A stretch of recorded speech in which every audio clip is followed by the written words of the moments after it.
Hello everyone, this is Goosebumps Godzilla, and today I'm going to be talking about where Curly the Skeleton came from. So viewer beware, you're in for a scare, and let's get started. Okay, so in order to prove that I actually know where Curly the Skeleton came from, I have to actually prove that Curly the Skeleton is in the Goosebumps universe.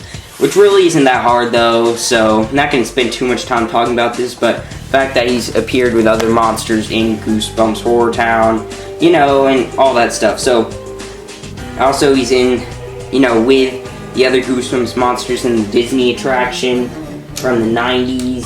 He's with the other Goosebumps monsters in promotional artwork.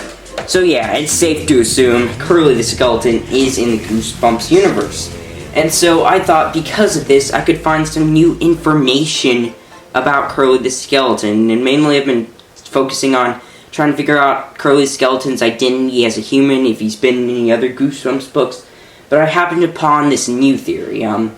It's probably never going to be found out Curly the Skeleton's human identity, what he did as a human, if he's in another Goosebumps book. But I think I figured out where Curly the Skeleton actually came from. And that is the haunted house from Trick or Trap. Okay, so this theory kind of started out with this one little quote from Trick or Trap. I'm not going to go into huge spoilers for the book, mainly just centering it off of one quote. And mostly the cover art. I am going to be talking about the location of the haunted house.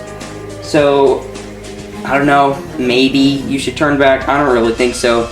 But anyway, in the book, the main protagonist starts basically saying at one point in the book that she needs to go out and walk her dog with the name of Curly.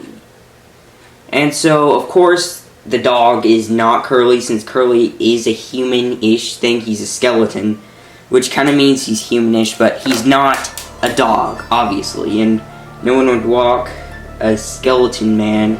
And, you know, it just doesn't make sense how that could be Curly. So, I began thinking that this could possibly actually be Curly the Skeleton's pet dog, whose name is Drool. Unlike most of the other animals that, you know, Curly the Skeleton interacts with, Drool is living, which could explain why the main protagonist's friend, I think her name's Amanda from Trick or Trap, is walking Drool. But you might not be asking yourself, okay, so Curly the Skeleton does own Drool, but, I mean, Drool is not Curly. His name is definitely not Curly.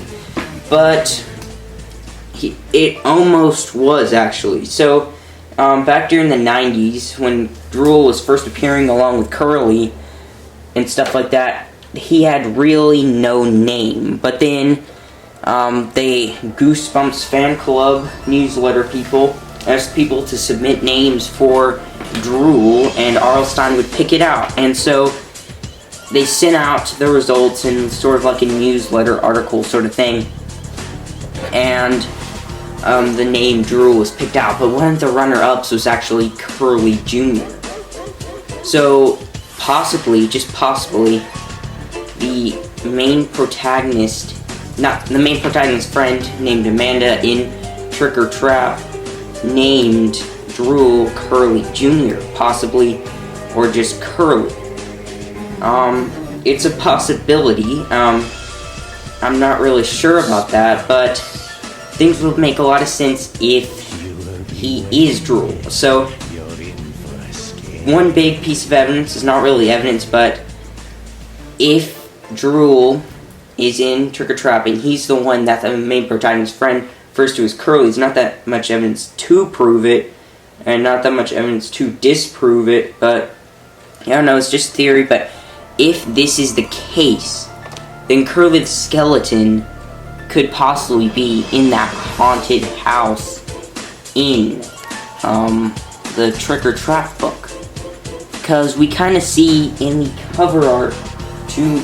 Oh yeah, first, before I talk about that, it could be the same haunted house that Curly is in or is near, because Drool usually sticks by Curly's side. We can see this in the cover artwork for Tales Give You Goosebumps books, promotional artwork. He goes pretty much everywhere with Curly, and it seems like Curly really likes his dog, so yeah. And so Drool would have to be in close proximity with Curly. So that would probably mean that Curly would be hanging out in a haunted house because of the Tales to Give You Goosebumps cover artwork. We can see this.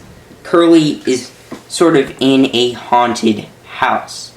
So if that dog named Curly that main protagonist's friend referred to is Drool, and Drool is usually close to Curly, and there's a haunted house in the book, then that would mean that Curly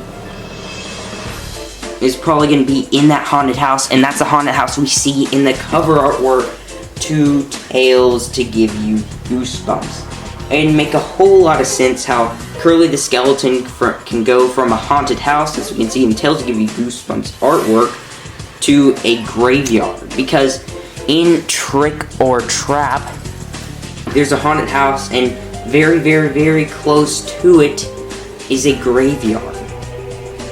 But then again, Curly the Skeleton did go to the moon in some artwork, so maybe, maybe not. He can pretty much go anywhere he wants if he goes to the moon. But just a possibility explains how Curly the Skeleton could go out and in the graveyard and also haunt a haunted house at the same time. But really, there's not that much evidence to prove this.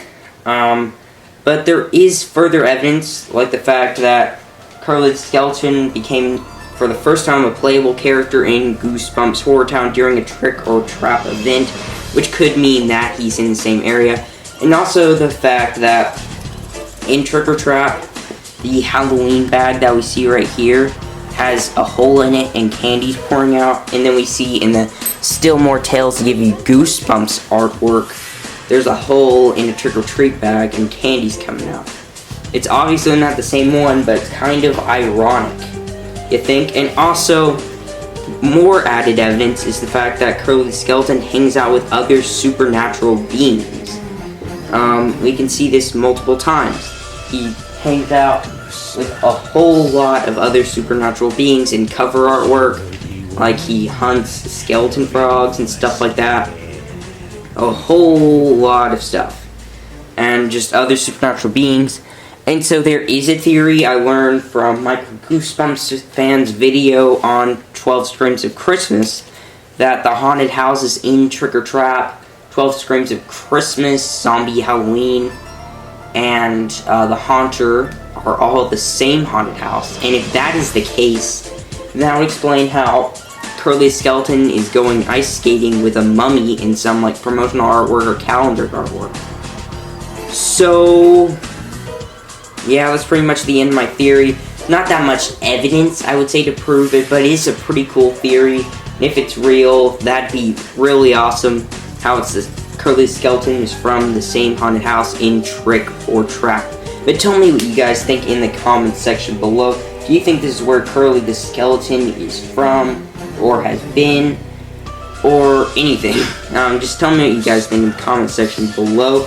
That's the end of my video, and I hope you enjoyed.